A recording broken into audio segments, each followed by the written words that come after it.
it seems like it would be an incredible advantage to have a system that's cooled with water as opposed to having some kind of refrigerant chemical running through, especially if people are going to start replacing their units, they're going to need to. They might as well consider this, wouldn't you think?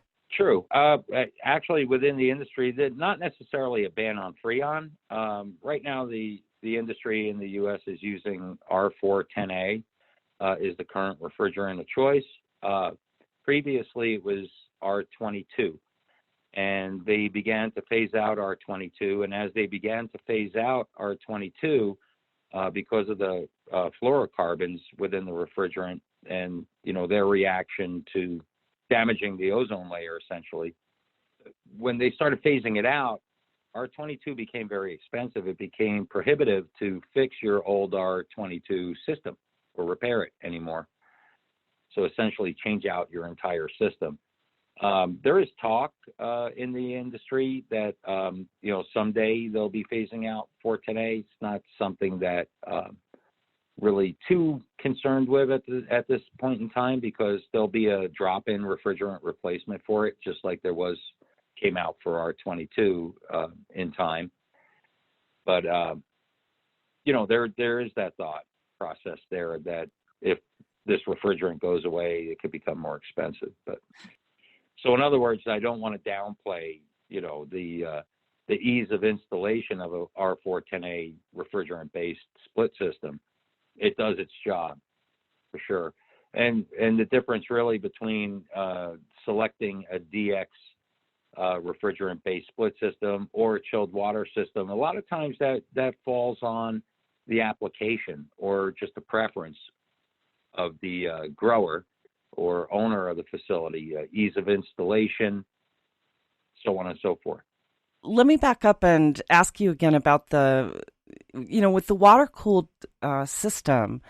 I know that that's primarily for regulating the climate in the air, but does that also control the water temperature in the aqua hydroponic type of cultivation? And can the water cooling system actually help to regulate the water temperature in those grows as well? Correct. Our gas heat pumps are heat pumps, so we can heat and cool.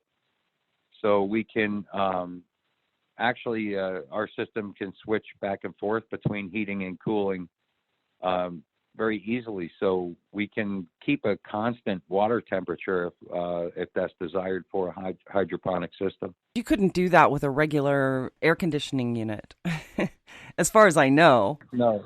You need a chilled water system, water chillers, either air-cooled or water-cooled chillers, and a boiler for hot water to maintain a temperature range. Right. So if someone's setting up an aquatic growing system for a cultivator who wants to primarily, grow in stacks in the hydroponic system, right? Could one system handle then both, all in one system, as opposed to having them get two different systems, one for their water regulation and one for their air? Correct. Correct. And any type of space conditioning or water conditioning, our system can handle. And I know it's probably, just talking about it might be a little hard to envision. But yeah, to be honest, typically we see one or the other in a cultivation facility. Either they're running chilled water or they're running DX air conditioning systems. Yeah, but if they are growing in water, then they can have one central system that will handle both the air climate and the water climate. That's going to save a lot of money just in equipment, wouldn't it? It may, depending on what they're planning on installing or what they currently have. I will say it'll, if not a lot of money on the equipment side, definitely a lot of money on the operating cost side. Right. Yeah. And it seems as though with the savings in energy costs, the systems would basically wind up paying for themselves. I mean, how do you advise people about that? we'll do a life cycle cost analysis for anybody with just some basic information, such as square footage, if it's an existing facility, the number of the tonnage of the system that they're running now, their zip code, so we can pull down the utility tariffs for rates. And we use local weather bin data and estimating run hours. We can run a life cycle cost analysis, which is free of charge for anybody to determine what that return on investment would be. So essentially be able to show them and in charts and numbers what the operating cost would be with the gas heat pump systems, and what their operating cost would be with whatever the alternative equipment that they may select to use. And, depending on what their rates are, their electric rates, their electric demand charges, and what they're paying for natural gas or propane. I neglected to mention earlier that our system will run on propane as well as natural gas. With just a push of the button, it'll switch over and run on propane if necessary. But the life cycle cost analysis will show them what that return on investment is. And you'll also be able to tell just with the basic information whether or not they'd need to upgrade their infrastructure if they stayed with the typical electric system, I would assume. Am I right about that? Oh, correct. I mean, if they, a lot of times the customer knows that already. We get a lot of customers who existing facilities that want to expand, and they know they can't because their panel is maxed out.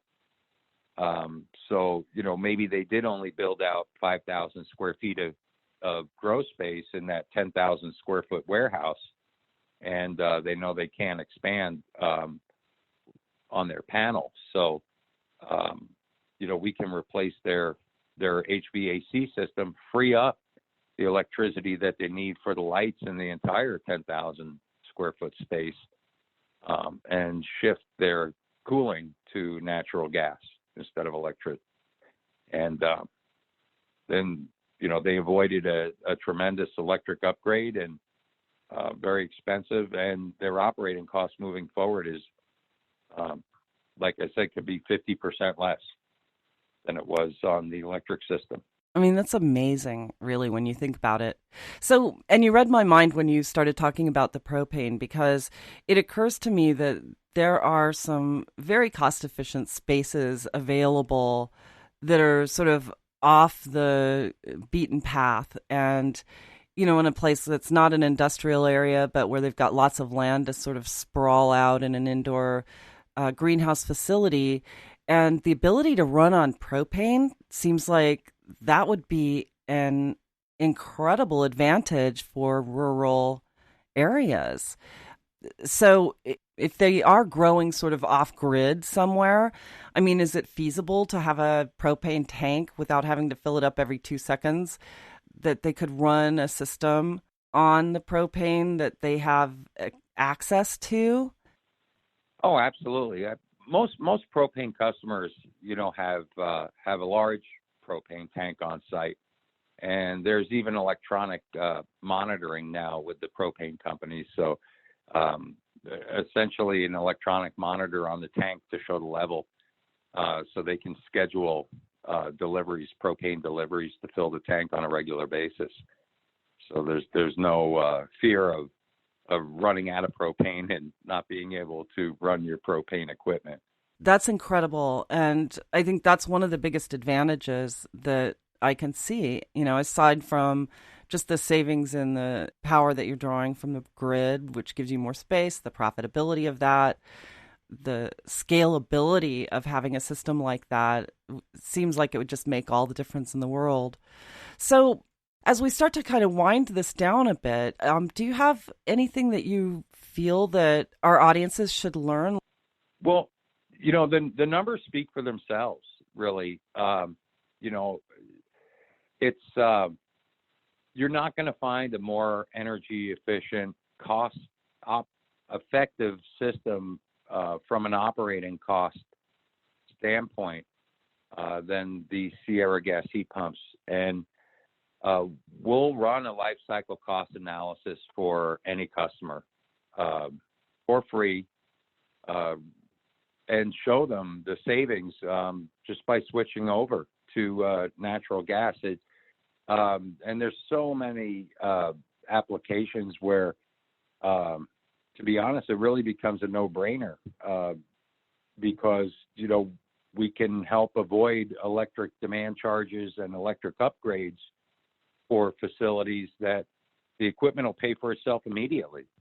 And then there's a operating cost moving forward associated with the equipment. So, really, just let us be able to show you how much that you can save using this system. It's easy to install, easy to maintain. We have a great contractor network throughout the United States. We've been installing this equipment since 2009 here in the United States. The equipment is manufactured by a member of the Toyota Group. And you see that quality throughout. So it really is a easy to install, easy to maintain, reliable air conditioning or chilled water system that's going to save you money. And I can't think of any other type of system out there that actually pays you back when selecting the system over an alternate system. And HVAC units in general are expensive. The conventional types are expensive.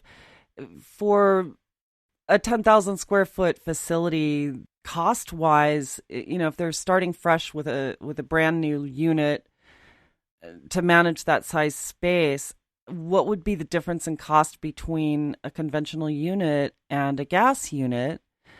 Is it more expensive to install, but you save so much that it pays for itself, or are they pretty comparable across the board? The gas equipment, because we're engine driven, it is more expensive. So it is more of a capital expenditure for the equipment itself, not necessarily for the installation. Split systems, pretty much install the same across the board. So it's not necessarily the installation, but the equipment is more expensive. But with the operating cost advantage that we show, we show return on investments of under 2 years in the cost difference between what they would have paid for a cheaper electric system versus what they would pay for the gas system. And now if you throw into the mix that they avoided an electric upgrade, all the necessary switch gear and feeder wire that would go in association with that, it could be an immediate ROI. Yeah, and not to mention just the cost of powering it up every month. It really is application specific. That's why we say, let us take a look at your facility, at your needs. If it's a new construction and you haven't built out yet, let us take a look at your needs, what you're considering, what your challenges are, and we'll provide a cost analysis study and a solution.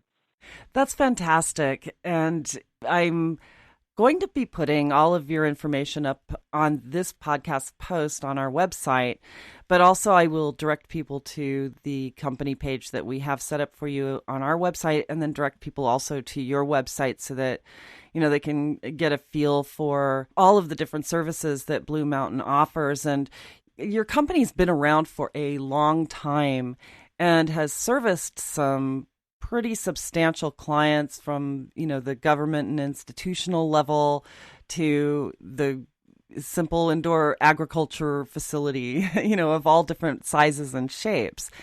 And so there's no question that when people do contact you to get an assessment of what their savings could be and to have you really sort of analyze their system, there's going to be a lot of bang for a free buck at that point. But, even once they